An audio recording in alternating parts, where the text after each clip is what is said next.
یا زینب یا زینب یا زینب یا زینب.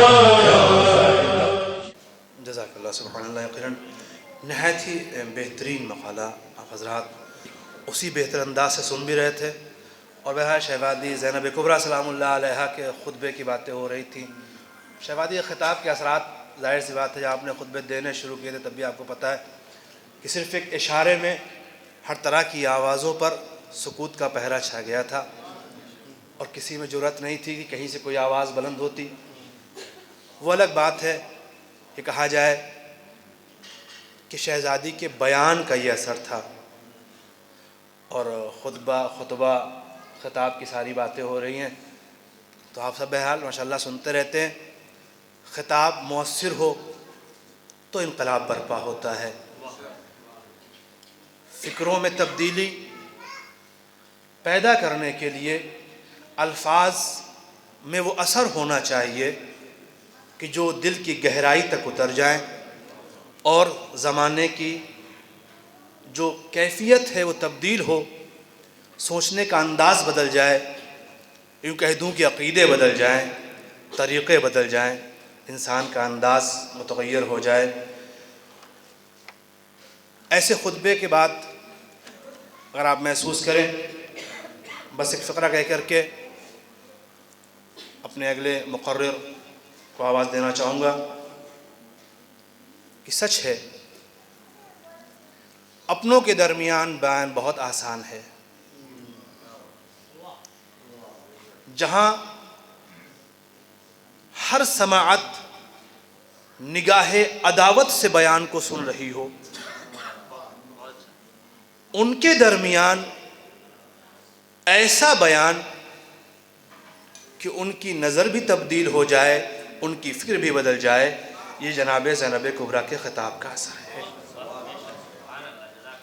لہٰذا میں بہت ہی ادب و احترام کے ساتھ برادر محترم حجت الاسلام والمسلمین مولانا فید افتخار مہدی صاحب قبلہ جو کہ مدرسہ ابو طالب میں مدرس بھی ہیں اور ہم برادران میں بہرحال ان کی علمیت و قابلیت ہم احباب کے نزدیک بہرحال پوشیدہ نہیں ہے. وہاں بھی بہت سے شاگرد ان کے رہے, یہاں بہت سے شاگرد ہیں. ان کے علمی بیانات سے انشاءاللہ آپ سب بھی فیض یاب ہوں گے. میں بڑے ہی ادب سے گزارش کروں گا محترم تشریف لائیں اور اپنے بہتر بیانات سے آپ قلوب کو منور فرمائیں. بآواز بلند نعرہ صلوات. اعوذ باللہ من الشیطان الرجیم. بسم اللہ الرحمن الرحیم. والحمد للہ رب العالمین والصلاة والسلام علی سیدنا محمد و اہل بیتہ الطیبین الطاہرین ولعنۃ اللہ علی اعدائہم اجمعین. اما بعد فقد قال علی بن الحسین علیہ السلام انت عالمۃ غیر معلمہ. معزز اور مکرم علماء کرام, خاص طور سے آیت اللہ شمیم الملت صاحب, جو بھی علماء کرام ہیں, مومنین کرام جبل پور اور کنیزان جناب زینب کبریٰ, سب کی خدمت میں تہنیت اور تبریک پیش کرتا ہوں. دریا کو کوزے میں سمونے کا فن خطبہ جانتے ہیں, یہ میرے بس کی بات نہیں ہے, لیکن جس در سے ہم گداگری کر کے علم کی بھیک لے کر آئے ہیں, اس عالمہ غیر معلمہ خطیب کوفہ و شام کے علم کا اثر یہ ہے کہ آپ نے جو تقریر اور مقالے سنے ہیں, یا اکثر علماء جو ابھی تقریر کرنے والے ہیں وہ اسی در سے گداگری کر کے علم حاصل کیے ہوئے ہیں. جس در سے علم حاصل کرنے والوں کے ذروں کے علم کا یہ عالم ہو تو پھر عالمہ غیر معلمہ کے علم کی منزل کیا ہو. کوفے کا بازار ہے. اس خطبے کے پس منظر کو آپ حضرات تفصیل کے ساتھ, پس منظر نہیں بلکہ خطبے کا پورا بیان آپ حضرات تفصیل کے ساتھ سن چکے ہیں. کوفے کا بازار ہے. ابن زیاد نے اپنے نظام ناقص میں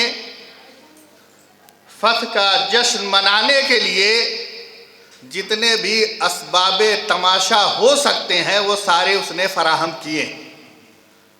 ایسے عالم میں ایک مرتبہ علی کی شیر دل بیٹی پسے گردن بدھے ہوئے ہاتھوں سے اونٹ کی پشت پہ سوار ایک مرتبہ مجمع کی طرف نظر ڈالتی ہے، اور نظر ڈالنے کے بعد کہتی ہے ایھا الناس اسکتو، اے لوگو خاموش ہو جاؤ۔ تو تاریخ کا بیان ہے، مورخ کا بیان ہے، یہ کسی صرف عالم کا بیان نہیں ہے، یہ مورخ کا بیان ہے کہ جیسے ہی صاحب ولایت کبریٰ کی صاحب ولایت بیٹی نے یہ اشارہ کیا ایھا الناس اسکتو فسکنت الانفاس والاجراس، اشارہ کرنا تھا کہ لوگوں کے دلوں میں سانسوں کی آوازیں دب گئیں، جانوروں کے گلے میں پڑی ہوئی گھنٹیوں کی آوازیں ختم ہو گئیں۔ شہزادی نے اشارہ کیا تھا انسانوں کی طرف، خاموش انسان بھی ہوئے، حیوان بھی ہوئے۔ اس مجمع یزیدی میں شہزادی نے اپنے اس اختیار کا اعلان کر کے بتایا کہ دیکھو، سروں پر حکومت دوسروں کی ہو سکتی ہے لیکن کائنات پر اقتدار اور اختیار ہمارا ہے۔ ولایت تکوینیہ اسے کہتے ہیں کہ پوری کائنات پر اختیار اور اقتدار جسے حاصل ہو، اور یہ معصوم امام کو یا جو اس کا خاص نائب ہو اس کو یہ اختیار اور اقتدار حاصل ہوتا ہے۔ شہزادی جناب زینب کبریٰ نے ابن زیاد کے کوفے میں بھرے ہوئے بازار میں اپنے اس مختصر سے اختیار کو استعمال کر کے ابن زیاد کو بتایا، ابن زیاد ہمارا اختیار دیکھ لے، ہمارا اقتدار دیکھ لے، ہم اشارہ کریں تو انسان بھی خاموش ہو جائے، ہم اشارہ کریں تو حیوان بھی خاموش ہو جائے۔ ارے جب زینب کے اختیار کا یہ عالم ہے تو سید سجاد کے اختیار کا کیا عالم ہوگا؟ ابن زیاد اگر تمام بدسلوکی کے باوجود سید سجاد خاموش ہے تو اس لیے نہیں کہ سید سجاد مجبور ہیں، ہم مجبور نہیں، مقام امتحان میں ہے۔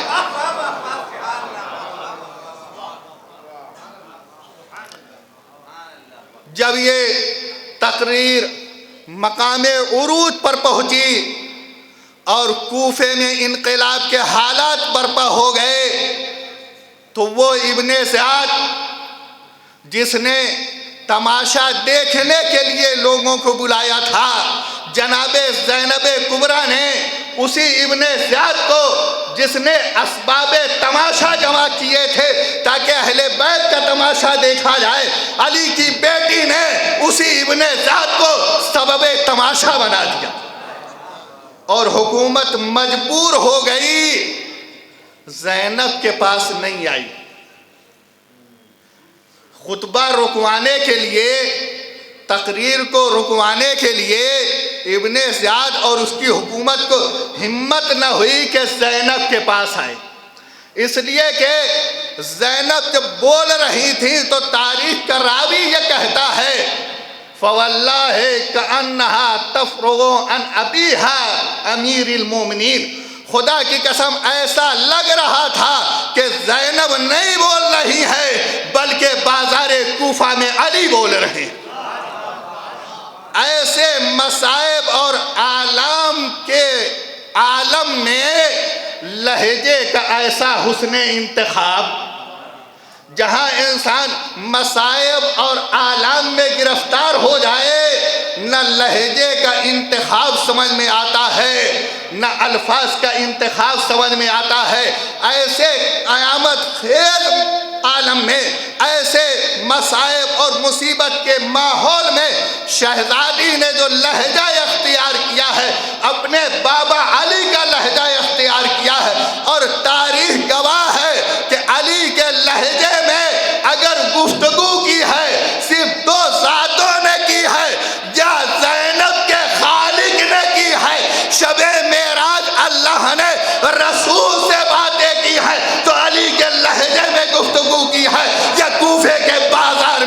کی بیٹی نے باقی. جناب زینب کبریٰ جب خطبہ دے رہی تھی، روب، دبدبا، ہیبت اور جرأت ایسی طاری تھی کہ کسی میں ہمت نہیں ہے کہ زینب کے پاس آئے اور آنے کے بعد یہ کہے کہ تم ہماری قیدی ہو، ہماری اسیر ہو، خطبہ روک دو، تقریر روک دو. نہیں، حکومت کو مجبوراً چل کے سید سجاد کے پاس آنا پڑا اور آنے کے بعد گزارش کرنی پڑی کہ قیامت آنے والی ہے، اپنی پھوپھی سے کہیے کہ خطبہ روک دے.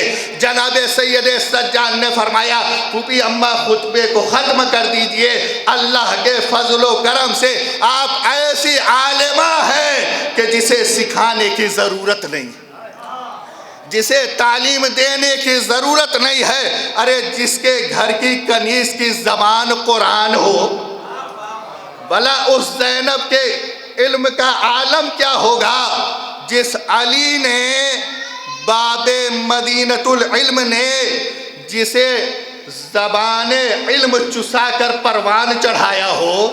کون علی جس کی خلافت کا، اقتدار کا، ولایت کا، امامت کا، عصمت کا لوگ اعتراف کریں یا نہ کریں، لیکن علی اس ذات کا نام ہے کہ جس کے علم کا اعتراف صرف مسلمان ہی نہیں کرتے بلکہ غیر مسلمان بھی کرتے. یہی آپ کا شہر ہے. ایک ڈھونگی آیا جس نے آ کر یہ اعلان کیا، انتخابات کے درمیان جو ریلی ہو رہی تھی، یہی وہ صوبہ ہے. ایک ڈھونگی نے آ کر کہا کہ علی تمہیں مبارک ہوں، ہمیں علی نہیں چاہیے، ہمیں بجرنگ بلی چاہیے. تو دنیا نے دیکھا علی نام ہے عزتوں کا، علی نام ہے شرافتوں کا، علی نام ہے رفتوں کا، علی نام ہے بلندیوں کا، علی نام ہے انسانیت کا، علی نام ہے آدمیت کا. علی نہیں چاہیے اس کا مطلب ہے تجھے بلندی نہیں چاہیے، تجھے رفعت نہیں چاہیے، تمہیں کامیابی نہیں چاہیے، تمہیں عزت نہیں چاہیے. تو سنیے، جو تجھے چاہیے وہ کون ہے اور جو ہمیں چاہیے وہ کون ہے. لکھنؤ میں ایک سیمینار رکھا گیا جس میں تمام مذاہب کے علماء بلائے گئے. یہ بہت سالوں پہلے کی بات ہے، جس میں تمام مذاہب کے علماء بلائے گئے. اس میں تقریر کرتے ہوئے، دامن وقت میں گنجائش نہیں ہے تفصیلی گفتگو کی، تقریر کرتے ہوئے ایک مسلمان عالم نے یہ کہا، بین المذاہب یکجہتی کو مد نظر رکھتے ہوئے ہندو جو آچاریہ تھے ان کو خطاب کرتے ہوئے کہ آپ کے ہاں جیسے بجرنگ بلی ہیں ویسے ہی ہمارے یہاں علی ہے. مولا کائنات کو مشکل کشا ہم کہتے ہیں، وہ بجرنگ بلی کو سنکٹ موچک کہتے ہیں. تقریر ختم ہو گئی. جب آچاریہ کا نمبر آیا، وہ تقریر کرنے کے لیے گئے تو انہوں نے کہا مجھے آپ کے اس فقرے سے اختلاف، مجھے آپ کے اس فقرے سے اختلاف ہے، اس لیے کہ آپ نے علی کا مقابلہ بجرنگ بلی سے کر دیا. بجرنگ بلی کا ایک کمال یہ ہے جو کہ مشہور و معروف یہ ہے کہ جب لکشمن کو تیر لگا زہر آلود اور حکیم نے یہ کہا کہ رات ہی میں وہ بوٹی جو کہ ہمالیہ پروت پہ ہے، اگر وہ صبح ہونے سے پہلے آ جائے تو ان کی جان بچ سکتی ہے. بوٹی کی اس نے تاریخ کی پہچان بتائی. بجرنگ بلی وہاں سے چلے، ہمالیہ پروت پہ پہنچے. جب دیکھا تو اسی بوٹی کے مشابہ دوسری بھی بوٹیاں موجود ہیں، اسی بوٹی کے مشابہ دوسری بوٹیاں بھی موجود ہیں، اسی سے ملتے جلتے دوسرے پودے بھی موجود ہیں. تو اب وہ تشخیص کرنے میں دھوکہ کھا گئے کہ اب کون سی بوٹی ہے جو جان بچا سکتی ہے. اس لیے انہوں نے پروت کا ایک حصہ اکھاڑ لیا اور لے کر چلے گئے. اس ہندو عالم نے یہ کہا کہ بجرنگ بلی وہ ہے جسے بوٹیوں میں ایک بوٹی سمجھ میں نہ آئے اسے بجرنگ بلی کہتے ہیں. اور جو ممبر طوفہ پہ بیٹھ کر آواز دے سلونی سلونی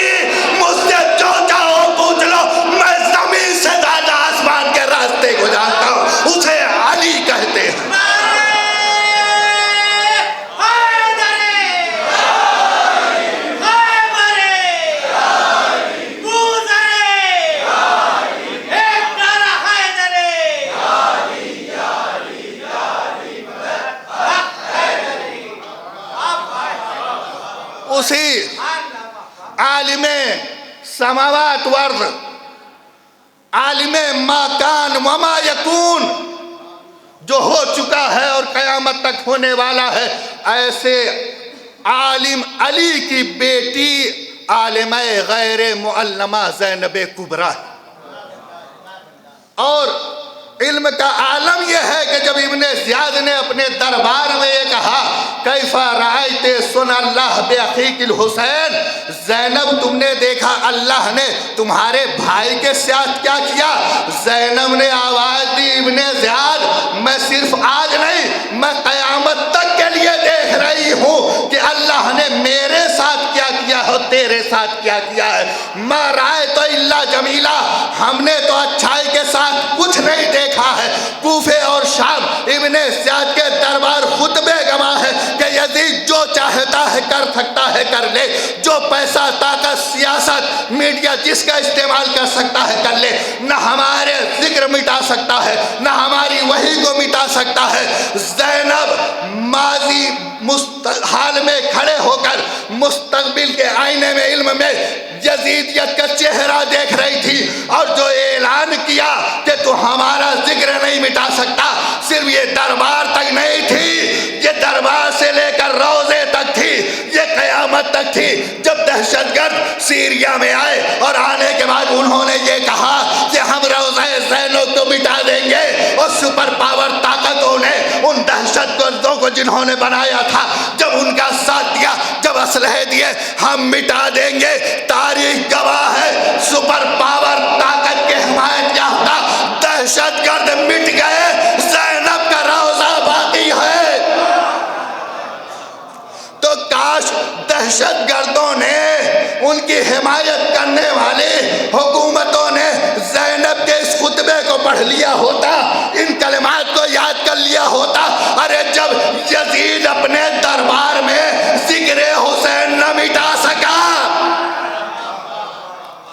تو یاد رکھیے جسے امیر شام کہا جاتا ہے تو شام ایک اردو میں ہے ایک عربی میں ہے۔ ایک شام اردو میں ہے جس کے معنی ہے تاریکی، اندھیرا۔ ایک شام عربی میں ہے جو ملک شام ہے۔ جب یزید علی کی عالمہ غیر معلمہ بیٹی سے ٹکرایا اور شہزادی نے آواز دی ہمارا ذکر نہیں مٹا سکتا، اسی سرزمین پر یزید کے خاندان اور یزید کے گھرانے والوں نے جہاں سینکڑوں سال حکومت کی، نہ یزید کی قبر ہے، نہ نشان قبر ہے، نہ یزید کے باپ کی ہے، نہ یزید کے گھر والوں کی ہے، وہیں سکینہ کا روضہ ہے، زینب کا روضہ ہے۔ تو یاد رکھیے دو طرح کی شام ہے، ایک اندھیروں کی شام، ایک ہے ملک شام جسے امیر شام کہا جاتا تھا۔ جب تک زینب سے ٹکرایا نہیں تھا تب تک وہ ملک شام کا امیر تھا، لیکن جب زینب سے ٹکرایا قیامت تک کے لیے یزید اندھیروں کی شام کا امیر، ملک شام کی شہزادی زینب،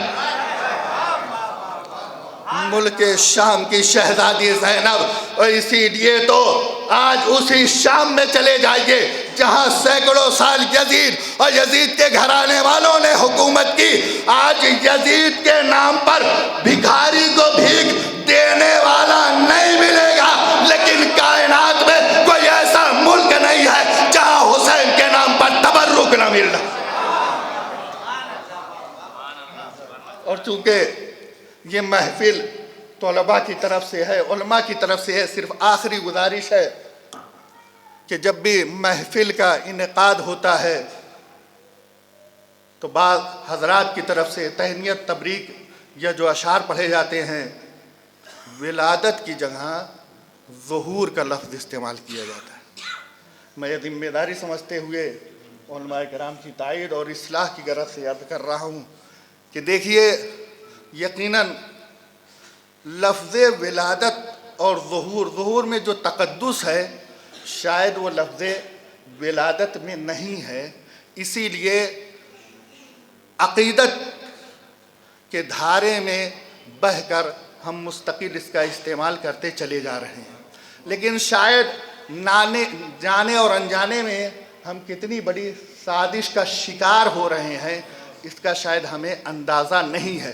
اس لیے کہ ظہور جب ہم کہتے ہیں تو ہمارے بچے کیا سمجھتے ہیں، ہماری اولاد، ہمارے بچے، یہ ہمارے جوان یہی سمجھتے ہیں کہ کوئی پردہ غیب میں ہے جو آنے والا ہے، پردہ غیب میں آنے والا ہے، پیدا ہونے والا نہیں ہے، پیدا ہونے والا نہیں ہے، پردہ غیب میں ہے، آنے والا ہے۔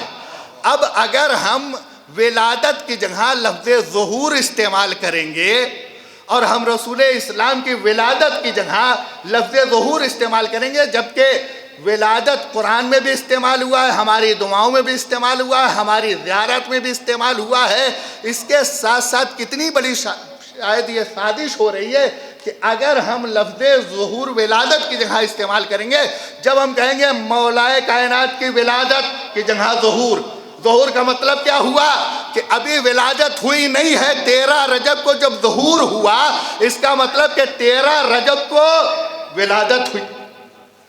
فاطمہ زہرا کے لیے جب ہم کہیں گے 20 جمادی الثانی کو ولادت کی جگہ ظہور ہوا، کیا کہ ولادت ہوئی یعنی دنیا میں آئے۔